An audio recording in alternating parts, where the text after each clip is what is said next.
On vous a menti. Depuis l'école, on vous répète la même histoire. Louis XIV, le plus grand roi de France, ne se serait lavé que 2 ou 3 fois dans toute sa vie. Versailles, le palais le plus somptueux du monde, n'aurait été qu'un cloaque puant.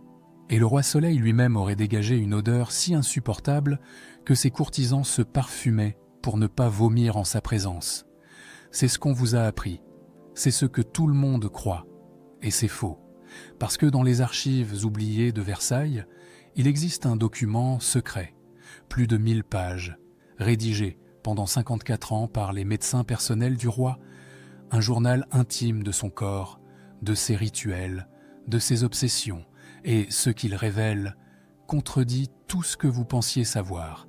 Alors, qui a inventé ce mythe? Pourquoi nous a-t-on fait croire que le plus puissant monarque d'Europe vivait dans la crasse? Et surtout, quelle était la vérité?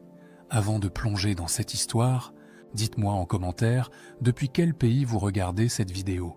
Et si vous aimez découvrir les vérités cachées de l'histoire de France, abonnez-vous maintenant, parce que chaque semaine, on déterre ensemble ce que les livres d'école ne vous ont jamais raconté. L'histoire commence. Versailles, 1685, 6 heures du matin. Le soleil n'a pas encore percé l'horizon, mais dans la chambre du roi, une chorégraphie silencieuse a déjà commencé. Derrière les lourdes tentures de velours cramoisi, Louis XIV ouvre les yeux. Il ne bouge pas encore. Autour de lui, dans l'obscurité à peine troublée par la lueur des bougies, des hommes attendent. Ils sont là depuis l'aube, certains depuis des heures, des ducs, des princes, des ministres. Les plus puissants seigneurs de France se tiennent immobiles, le souffle retenu, dans l'attente d'un privilège que l'argent ne peut pas acheter. Le privilège de voir le roi se réveiller. On appelle cela le grand lever. Et c'est bien plus qu'une simple routine matinale. C'est un spectacle, une cérémonie, un rituel politique où chaque geste, chaque regard, chaque position dans la pièce a une signification. Être admis au lever du roi, c'est appartenir au cercle le plus fermé du pouvoir. Être ignoré, c'est tomber en disgrâce. Le premier valet de chambre s'approche du lit.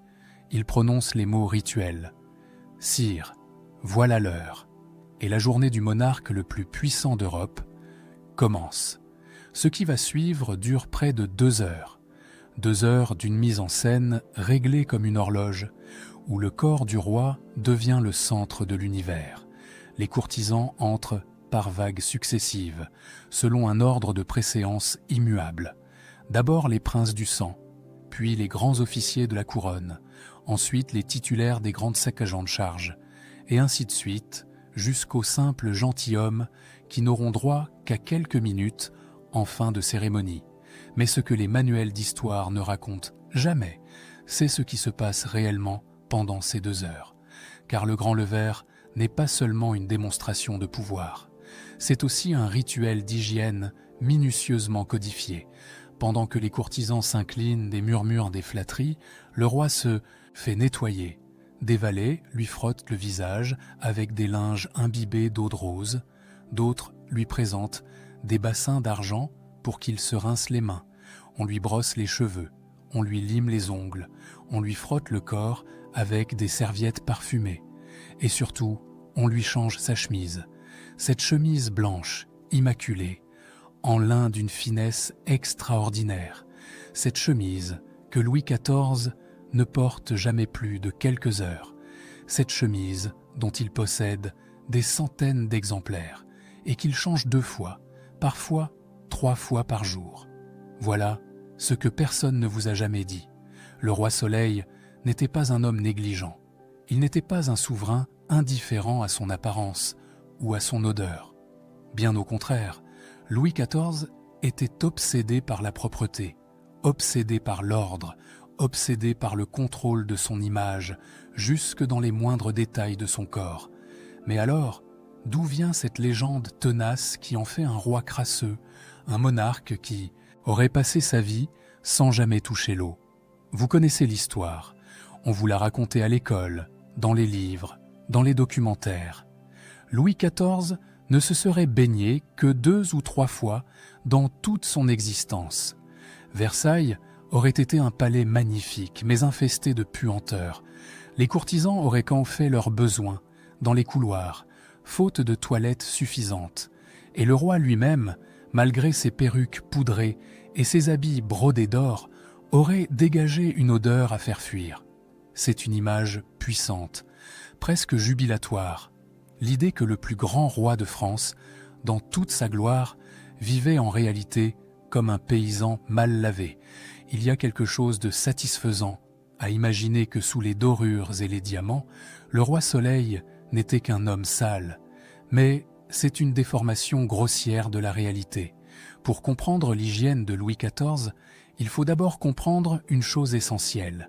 Les hommes et les femmes du XVIIe siècle ne pensaient pas le corps comme nous. Ils ne concevaient pas la propreté de la même manière. Et ce dont ils avaient peur par-dessus tout, c'était l'eau. Cela nous paraît absurde aujourd'hui. L'eau dangereuse. L'eau source de maladies. Mais au XVIIe siècle, cette croyance n'était pas une superstition de paysans ignorants. C'était la position officielle de la médecine la plus savante. Les médecins de l'époque étaient convaincus d'une chose. L'eau chaude ouvrait les pores de la peau. Et des pores ouverts, c'était une invitation au miasme, ces vapeurs invisibles et mortelles que l'on croyait responsables des épidémies. Il faut se souvenir du contexte. La France du XVIIe siècle a traversé des horreurs que nous avons oubliées. La grande peste de 1620 à 1622 a tué des centaines de milliers de personnes. Des villes entières ont été décimées. Et personne ne comprenait pourquoi. Dans ce monde terrorisé par des maladies invisibles, les médecins ont cherché des explications. Si la maladie entre dans le corps, c'est qu'il existe des ouvertures par lesquelles elle peut passer. Les pores de la peau, dilatés par la chaleur de l'eau, deviennent des portes vers la mort. La conclusion était implacable. Pour rester en bonne santé, il fallait garder les pores fermés. Et pour garder les pores fermés, il fallait éviter les bains chauds. Ce n'était pas de la négligence, ce n'était pas de la paresse, c'était de la médecine, la meilleure médecine disponible à l'époque. Une médecine terrifiée, mal informée, mais sincèrement convaincue de protéger les gens. Louis XIV, comme tous les Français de son temps, a grandi avec cette croyance. Mais cela ne signifie pas qu'il était sale. Cela signifie qu'il se lavait autrement, avec d'autres méthodes, d'autres substances, d'autres rituels que nous avons complètement oubliés. Car voilà ce que les archives nous révèlent. Le roi Soleil ne se contentait pas de se parfumer pour masquer les odeurs. Il pratiquait chaque jour une forme de purification que l'on appelait la toilette sèche. Une toilette sans immersion, mais pas sans soin. Une toilette qui mobilisait des dizaines de serviteurs, des heures de travail et des fortunes en produits rares. Et c'est cette toilette oubliée que nous allons maintenant découvrir. Il existe dans les archives de France un document que presque personne ne connaît. Un document de plus de 1000 pages, rédigé pendant 54 ans par les médecins personnels du roi. On l'appelle le journal de la santé du roi Louis XIV. Et ce qu'il contient dépasse tout ce que vous pouvez imaginer. Chaque jour, pendant plus d'un demi-siècle, les médecins Vallot, Daquin puis Fagon ont consigné l'état physique du monarque, ses maux de tête, ses indigestions, ses fièvres, ses boutons, ses selles. Oui, ses selles. Chaque matin, les médecins royaux examinaient ce que le roi avait produit pendant la nuit. Ils notaient la couleur, la consistance, l'odeur. Ils en tiraient des conclusions sur l'équilibre des humeurs du souverain. Cela nous paraît grotesque aujourd'hui, mais à l'époque, c'était la médecine la plus avancée du monde. Et surtout, cela nous révèle une vérité essentielle. Le corps de Louis XIV n'était pas un corps négligé. C'était le corps le plus surveillé de France, le corps le plus documenté de toute l'histoire de la monarchie. Dans ce journal extraordinaire, on trouve des descriptions précises des rituels d'hygiène du roi, des rituels que nous avons oubliés, des rituels qui contredisent tout ce que nous croyons savoir. Chaque matin, après le réveil officiel, commençait ce que l'on appelait la toilette sèche, une toilette sans eau, une purification sans immersion. Pour les hommes du XVIIe siècle, c'était la forme la plus raffinée et la plus saine de propreté corporelle. Voici comment cela se passait. Le roi s'asseyait sur une chaise spéciale, recouverte de velours. Autour de lui, plusieurs valets se tenaient en prêt, chacun avec une fonction précise. Le premier tenait des linges fins, d'une blancheur immaculée, imbibés d'alcool parfumé. Le deuxième portait des flacons d'essence rare. Le troisième présentait des bassins d'argent remplis d'eau de rose. Le quatrième attendait avec des serviettes chaudes. Les valets frottaient le corps du roi avec les linges alcoolisés. Pas simplement le visage ou les mains, le corps entier, les bras, le torse, le dos, les jambes. L'alcool, croyait-on, nettoyait la peau sans ouvrir les pores. Il désinfectait sans exposer le corps aux miasmes mortels. Puis venait le visage. On tamponnait les joues, le front, le menton avec des compresses imbibées d'eau de rose. On nettoyait les oreilles avec des instruments délicats. On frottait les paupières avec des lotions spéciales. Chaque centimètre de peau royale recevait une attention méticuleuse. Les mains du roi étaient lavées plusieurs fois par jour dans des bassins d'argent, avant chaque repas, après chaque activité. Se laver les mains, contrairement au bain complet, n'était pas considéré comme dangereux. C'était même un signe de raffinement aristocratique. Mais le moment le plus important de la toilette sèche, c'était le changement de chemise. Aujourd'hui, nous comprenons plus ce que représentait la chemise au XVIIe siècle. Pour nous, c'est un simple vêtement. Mais pour les contemporains de Louis XIV, la chemise était l'instrument de purification du corps. C'était l'équivalent de notre douche quotidienne. La théorie était la suivante. Le corps humain produit constamment des impuretés, de la sueur, des humeurs, des sécrétions. Ces impuretés doivent être évacuées pour maintenir la santé, et le linge blanc, au contact de la peau, absorbe ces impuretés comme une éponge.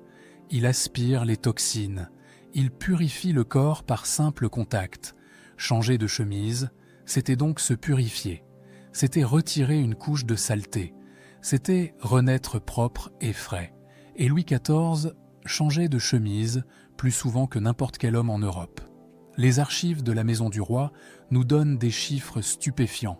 La garde-robe royale comptait des centaines de chemises en lin d'une finesse extraordinaire, tissées dans les Sussex, Flandre ou en Hollande.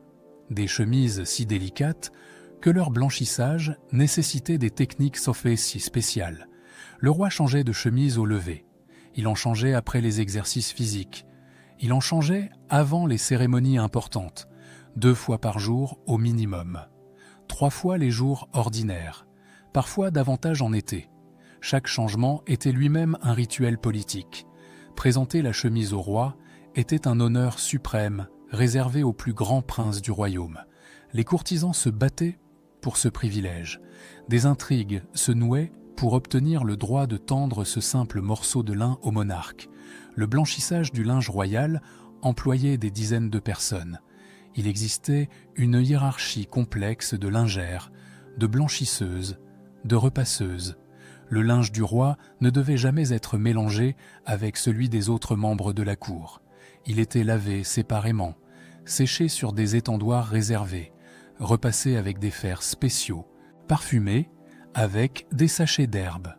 Les factures des fournisseurs royaux nous donnent une idée de l'ampleur de cette industrie, des milliers de livres dépensés chaque année pour le seul linge du roi, des quantités astronomiques de savon et d'essences parfumées, une armée de serviteurs dédiés à la seule propreté des chemises royales. Cette blancheur immaculée était un symbole de pureté et de supériorité sociale. Les nobles se reconnaissaient à la blancheur de leur linge. Un col jauni, une manchette grisâtre, c'était la marque d'une condition inférieure. Et personne en France n'avait un linge plus blanc que le roi.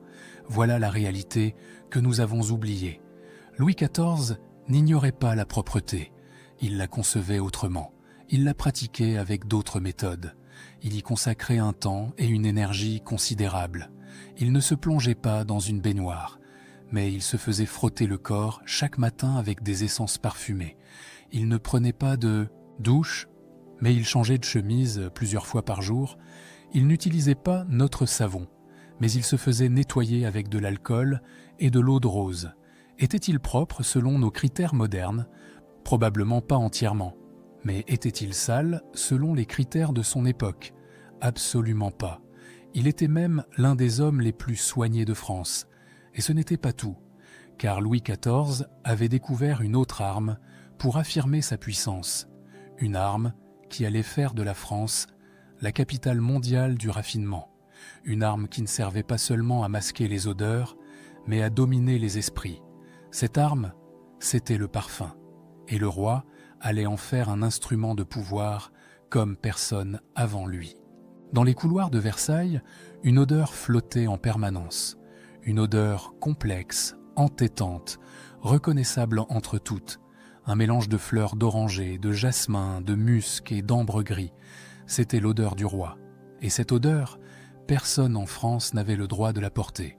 Louis XIV n'a pas seulement utilisé le parfum, il en a fait une arme politique, un instrument de domination, une signature olfactive qui annonçait sa présence avant même qu'il n'entre dans une pièce. Quand le roi approchait, on le sentait venir. Et cette sensation, ce frisson qui parcourait les courtisans à mesure que l'effluve royal se rapprochait, c'était déjà une forme de pouvoir. Nous avons oublié à quel point l'odorat comptait dans la société d'Ancien Régime. Aujourd'hui, nous vivons dans un monde aseptisé, où les odeurs sont neutralisées, masquées, éliminées. Mais au XVIIe siècle, le monde sentait. Il sentait fort. Il sentait partout. Les rues sentaient le fumier et les ordures. Les maisons sentaient la suie et la graisse. Les corps sentaient la sueur et les sécrétions. Dans cet univers saturé d'effluves, le parfum n'était pas un luxe, c'était une nécessité. Et pour le roi, c'était bien plus encore. Louis XIV a transformé la France en capitale mondiale de la parfumerie. Avant son règne, les meilleures essences venaient d'Italie, d'Orient, d'Espagne. Les parfumeurs français n'étaient que des artisans de second rang. Mais le roi Soleil a changé tout cela. Il a voulu que la France produise les parfums les plus fins du monde. Et comme toujours avec Louis XIV, ce qu'il voulait, il l'obtenait. En 1656, le roi a réorganisé la corporation des gantiers parfumeurs. À l'époque, les deux métiers étaient liés. On parfumait les gants de cuir pour masquer l'odeur du tannage. Mais sous l'impulsion royale, la parfumerie est devenue un art à part entière. Les maîtres parfumeurs ont gagné en prestige, en privilège, en reconnaissance. Ils sont devenus des artistes courtisés par l'aristocratie. C'est aussi sous Louis XIV que la ville de Grasse, dans le sud de la France, est devenue la capitale mondiale des essences. Le climat provençal permettait de cultiver les fleurs les plus délicates, le jasmin, la rose, la fleur d'oranger, la lavande. Des champs entiers ont été plantés pour alimenter les ateliers des parfumeurs royaux. Des techniques nouvelles ont été développées pour extraire les essences les plus pures. La distillation, l'enfleurage, la macération, autant de savoir-faire français qui dominent encore aujourd'hui l'industrie mondiale du parfum. Le roi lui-même était un connaisseur exigeant. Il testait personnellement les créations de ses parfumeurs. Il commandait des mélanges exclusifs, des compositions uniques que personne d'autre n'avait le droit d'utiliser. Les factures royales mentionnent des sommes considérables dépensées chaque année en eau de senteur, en huile, parfumée, en poudres odorantes. Le parfum n'était pas un caprice. C'était un poste budgétaire majeur de la maison du roi. Mais au-delà du plaisir personnel, le parfum avait une fonction politique essentielle. À Versailles, sentir bon, c'était montrer sa proximité avec le pouvoir. Les courtisans qui voulaient y plaire au roi devaient adopter les modes olfactives qu'il imposait. Il devait se parfumer selon les goûts du monarque. Il devait sentir comme lui, ou du moins comme il le permettait, car Louis XIV contrôlait aussi les parfums des autres. Il pouvait accorder ou refuser le privilège de porter certaines essences. Il pouvait exprimer son déplaisir face à une odeur qu'il jugeait excessive ou vulgaire. Un courtisan qui se parfumait mal risquait la disgrâce aussi sûrement que celui qui s'habillait mal ou qui parlait mal. Le parfum était également un langage subtil que les initiés savaient déchiffrer. Certaines essences étaient associées à certaines humeurs, certaines intentions, certains messages. Se parfumer au musc, c'était affirmer sa virilité. Se parfumer à la rose, c'était suggérer la douceur. Se parfumer à l'ambre, c'était proclamer sa richesse. À Versailles, on communiquait autant par les odeurs que par les mots. Les appartements du roi étaient eux-mêmes parfumés en permanence. Des cassolettes brûlaient des essences précieuses dans chaque pièce. Des sachets odorants étaient glissés dans les tiroirs et les armoires. Des bouquets de fleurs fraîches étaient renouvelés chaque jour. L'air que respirait Louis XIV était un air travaillé, composé, orchestré comme une symphonie olfactive.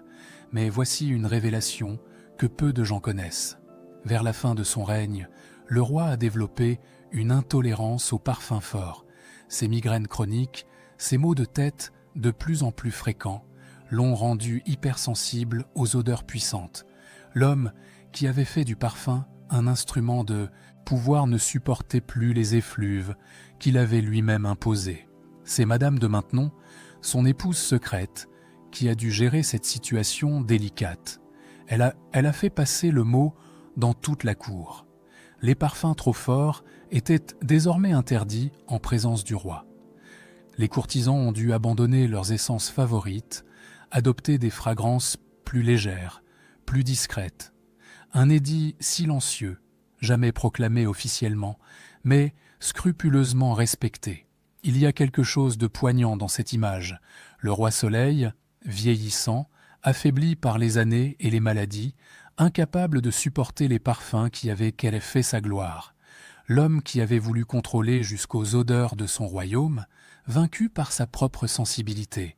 Car derrière le mythe du monarque tout-puissant, il y avait un corps humain, fragile, souffrant, un corps qui a enduré des douleurs que nous pouvons à peine imaginer, des douleurs que le journal de la santé du roi a consignées avec une précision clinique pendant 54 ans. Et parmi toutes ces souffrances, il y en a une qui a marqué l'histoire, une souffrance intime, humiliante, terrible, une souffrance que le roi a cachée pendant des années avant de se résoudre à une opération qui aurait pu le tuer. Cette souffrance, c'était la fistule anale, et l'opération qu'il a subie en 1686 reste l'une des interventions chirurgicales les plus célèbres de l'histoire de France. Pendant des mois, le roi a souffert en silence, une douleur lancinante, constante, qui le rongeait de l'intérieur, une douleur qu'il ne pouvait confier à personne, tant elle touchait à l'intimité la plus profonde de son corps. Louis XIV, le monarque le plus puissant d'Europe, l'homme devant qui les princes s'inclinaient et les nations tremblaient, était torturé par un mal honteux, une fistule anale. Nous sommes en 1686. Le roi a 48 ans. Il est au sommet de sa gloire. Versailles resplendit. La France domine l'Europe. Mais dans le secret de ses appartements, Louis XIV ne peut plus s'asseoir sans grimacer. Il ne peut plus monter à cheval sans souffrir le martyre. Chaque mouvement lui arrache une douleur aiguë, et cette douleur ne fait qu'empirer. Les médecins royaux ont tout essayé. Les cataplasmes, les onguents, les lavements, les saignées. Rien n'a fonctionné. La fistule s'est infectée, puis réinfectée. Elle s'est étendue, elle est, devenue un tunnel purulent qui traverse les chairs, qui suppure, qui empoisonne lentement le corps du souverain. Le journal de la santé du roi décrit ces mois de souffrance avec une précision clinique. Les médecins notent chaque symptôme, chaque traitement, chaque échec. Il consigne les nuits d'insomnie du roi, ses difficultés à marcher, son humeur de plus en plus sombre. Le corps le plus surveillé de France se dégrade sous leurs yeux et ils ne peuvent rien faire. Car à l'époque, opérer une fistule anale, c'est risquer la mort. Les chirurgiens sont considérés comme des artisans de second rang, à peine supérieurs aux barbiers. La chirurgie n'est pas une science noble. C'est un métier manuel, sanglant, dangereux. Les infections post-opératoires tuent plus de patients que les maladies elles-mêmes. Opérer le roi, c'est jouer sa vie à pile ou face. Mais au début de l'année 1686, il n'y a plus le choix. La fistule ne guérira pas seule. Sans intervention, elle continuera à s'étendre, à s'infecter, à affaiblir le roi jusqu'à ce que la gangrène l'emporte. Louis XIV doit être opéré ou mourir. C'est Charles-François Félix, premier chirurgien du roi, qui est chargé de l'impossible. Félix n'a jamais pratiqué cette opération. Aucun chirurgien français ne l'a réussi sur un patient de cette importance. Mais Félix est méthodique, perfectionniste, déterminé. Pendant 6 mois, il va se préparer. Et sa méthode de préparation glace le sang. Félix fait rechercher dans tout Paris des patients atteints de fistules anales, des indigents, des mendiants, des prisonniers, des hommes que personne ne pleurera s'ils meurent sur la table d'opération. Il les fait amener dans un hôpital spécialement aménagé. Et là, il les opère, un par un, encore et encore. Combien sont morts sous son bistouri pendant ces 6 mois d'entraînement? Les archives ne le disent pas avec précision. Certains historiens parlent de dizaines de patients, d'autres de plus d'une centaine. Ce que nous savons, c'est que Félix a perfectionné sa technique sur des corps anonymes, des vies sacrifiées pour sauver celle du roi. Il a inventé un instrument spécial, une lame courbe qu'on appellera plus tard le bistouri royal. Il a répété chaque geste des centaines de fois jusqu'à ce que sa main ne tremble plus. Le 18 novembre 1686, tout est prêt. L'opération aura lieu dans la chambre du roi à 7 heures du matin. Seuls quelques témoins triés sur le volet sont présents. Madame de Maintenon, le ministre Louvois, le confesseur du roi, au cas où il faudrait administrer les derniers sacrements. Louis XIV s'allonge sur son lit, face contre le matelas. Il sait ce qu'il attend. Il sait qu'il n'y aura aucune anesthésie, aucun moyen d'atténuer la douleur. Il va sentir chaque incision, chaque découpe, chaque cautérisation. Et il a donné un ordre formel. Quoi qu'il arrive, il ne criera pas. Félix s'approche. Il prend son bistouri. Et il commence. L'opération dure plusieurs heures. Félix incise, élargit, nettoie, cautérise au fer rouge. Le sang coule sur les draps de soie. L'odeur de chair brûlée emplit la chambre. Et pendant tout ce temps, Louis XIV ne prononce pas un mot, pas un cri, pas une plainte. Il serre les poings si fort que ses ongles s'enfoncent dans ses paumes. Il mord un morceau de cuir qu'on lui a glissé entre les dents. Mais il ne crie pas. Quand tout est fini, le roi murmure simplement ces mots. « Mon Dieu, est-ce fait ?» Félix, tremblant, épuisé, le visage couvert de sueur, répond que oui. L'opération est terminée, mais la guérison sera longue. Pendant des semaines, Louis XIV reste alité. Il reçoit les ambassadeurs couchés sur le ventre. Il préside le conseil depuis son lit. La France entière prie pour sa guérison. Des messes sont dites dans toutes les églises du royaume. Le pays retient son souffle et le roi guérit. Contre toute attente, contre toutes les statistiques, contre toutes les probabilités de l'époque, Louis XIV survit. La fistule est définitivement guérie. Félix devient un héros national, anobli, couvert d'honneur et de richesse. Mais quelque chose d'étrange se produit alors à Versailles. Dans les semaines qui suivent l'opération royale, une mode bizarre se répand parmi les courtisans. Certains prétendent souffrir eux aussi de fistules. Ils réclament des opérations. Ils veulent partager la souffrance du roi porter les mêmes cicatrices que lui. Félix doit examiner des dizaines de courtisans qui n'ont rien, absolument rien, mais qui veulent quand même être opérés. C'est grotesque, c'est absurde, mais c'est révélateur. À Versailles, le corps du roi n'est pas un simple corps, c'est un modèle, un idéal, une référence absolue. Ce que le roi porte, les courtisans le portent. Ce que le roi mange, les courtisans le mangent. Et ce dont le roi souffre, les courtisans, et veulent en souffrir aussi, car c'est peut-être là que réside la vérité la plus profonde sur l'hygiène de Louis XIV. Son corps n'était pas seulement un corps privé, c'était un corps politique, un corps sacré, un corps qui appartenait à la France autant qu'à lui-même. Alors d'où vient ce mythe? D'où vient cette légende tenace qui fait de Louis XIV un roi crasseux, de Versailles un palais puant, et du grand siècle une époque de saleté repoussante? Qui a inventé cette histoire? Et surtout, pourquoi a-t-elle fait sens? Pourquoi l'avons-nous cru si facilement? La réponse se trouve au XIXe siècle. 200 ans après la mort de Louis XIV, la France a changé. La Révolution est passée par là. La monarchie a été abolie, restaurée, abolie à nouveau. La République s'est installée.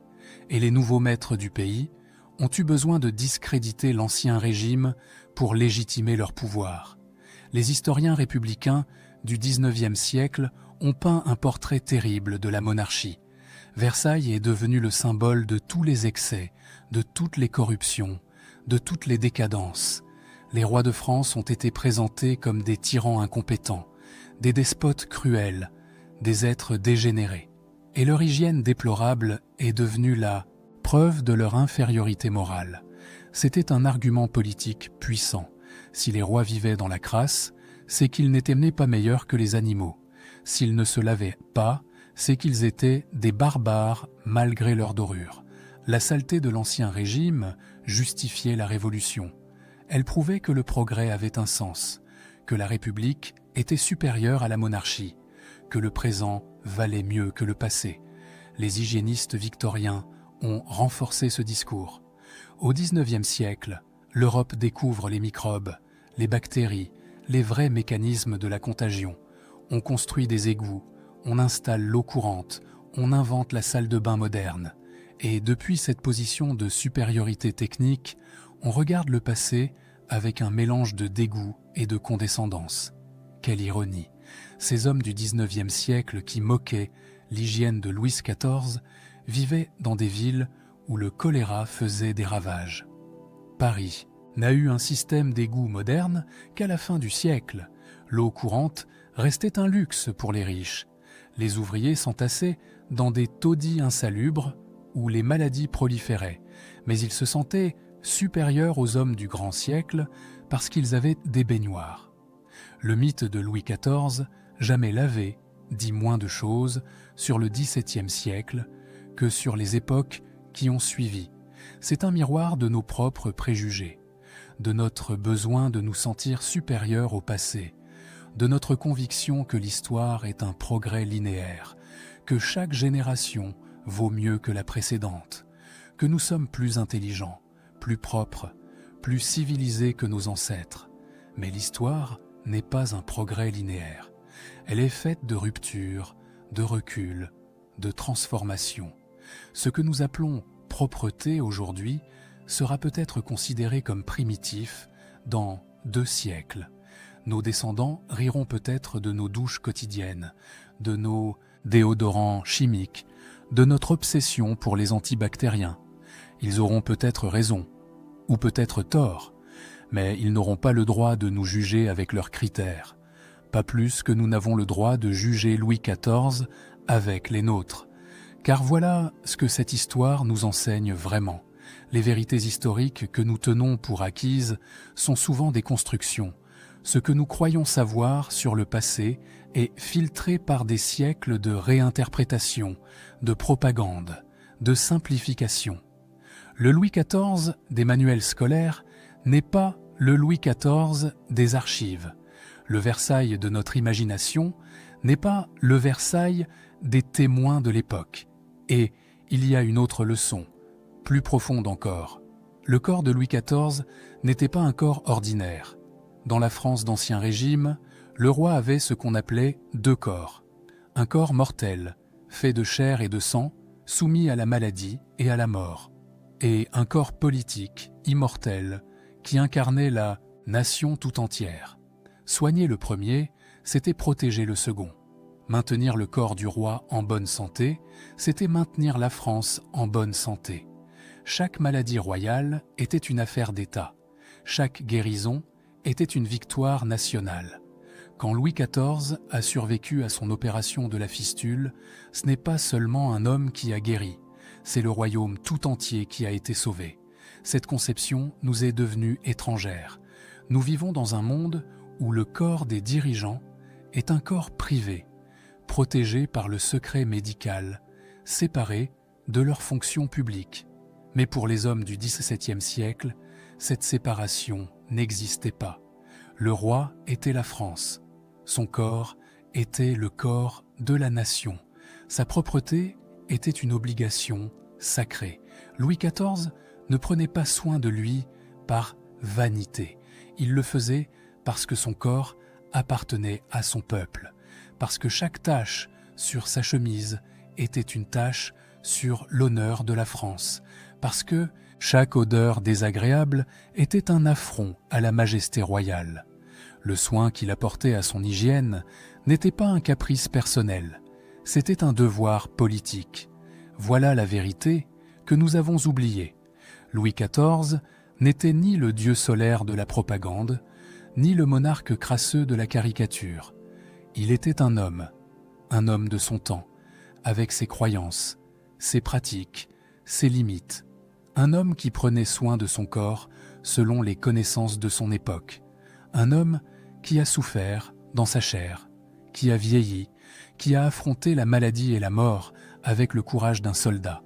La prochaine fois que vous entendrez dire que Louis XIV ne se lavait jamais, souvenez-vous de ces archives oubliées, de ce journal de la santé que personne ne lit plus, de ces milliers de chemises blanches changées chaque jour, de ces parfumeurs qui ont fait la gloire de la France, de ce roi qui se faisait frotter le corps chaque matin pendant que les plus grands seigneurs du royaume attendaient le privilège de lui tendre une serviette. Le roi Soleil n'était pas propre selon nos critères, mais il n'était pas sale selon les siens. Et peut-être, après tout, est-ce la seule mesure qui compte vraiment, car l'histoire ne juge pas avec les yeux du présent, elle comprend avec le regard du passé, et c'est seulement en acceptant cette humilité que nous pouvons vraiment rencontrer ceux qui nous ont précédés, non pas pour les condamner, mais pour les comprendre.